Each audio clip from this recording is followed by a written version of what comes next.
Pour ce qui est du mandat unique ou non, nous avons fait deux pistes. Donc on n'a pas proposé au chef de l'État une solution unique. Et pour ce qui est de la réforme des institutions de la République, nous avons proposé des aménagements au fin de rendre un peu plus fiable aux yeux de tout le monde l'indépendance des organes comme la Cour constitutionnelle. Parce que nous sommes dans un pays où nous n'avons pas la culture de l'indépendance. Et alors à partir de ce moment, lorsqu'un chef d'État nomme quelqu'un à la Cour constitutionnelle, on pense que parce que le chef d'État l'a nommé, il ne peut pas être indépendant. Alors nous avons proposé que ce soit des corps d'avocats ou de magistrats qui élisent la majorité des membres de la Cour constitutionnelle. Évidemment, ça ne règle pas tous les problèmes. Bon, ensuite, la Haute Cour de justice, allègement des procédures pour qu'enfin cette Cour puisse juger.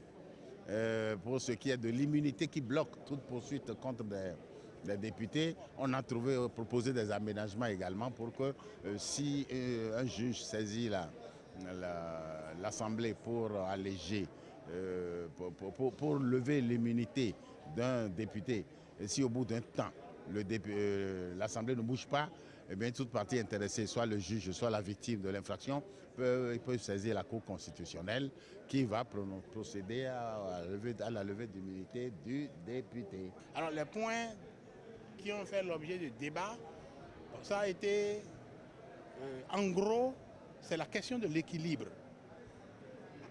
La question de l'équilibre des institutions. L'équilibre des institutions, à notre avis, ne se situe pas là où on le met. Ce n'est pas parce que quelqu'un a été désigné par le président de la République qu'automatiquement il fait allégeance au président de la République. Ça dépend des hommes qui animent les institutions. Et nous avons dit qu'il faut être très prudent là dans la question de l'équilibre des institutions. Bon, la question du mandat. Vous avez vu comment le rapport a été fait, sous quelle forme le rapport a été fait. C'est vrai que beaucoup de ceux qui au moins sont venus exposer leur point de vue, beaucoup n'ont pas été d'accord avec la question du mandat unique. Et nous, on n'était pas d'accord, effectivement. Sur beaucoup de questions, les avis étaient divergents, ce qui est tout à fait normal. Au plan technique, les questions ne sont pas compliquées. Au plan constitutionnel, les questions ne sont pas compliquées.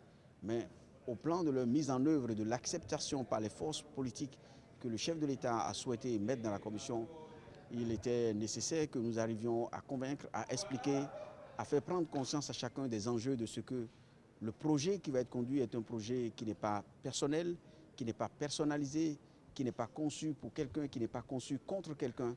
Et c'est à cette condition que nous sommes parvenus à un consensus général sur plusieurs points, y compris d'ailleurs le point qui passionne les Béninois et qui passionne également nos amis d'autres pays voisins, le mandat unique. Vous savez, nous n'avons pas été mis ensemble par le chef de l'État pour nous entendre sur tout.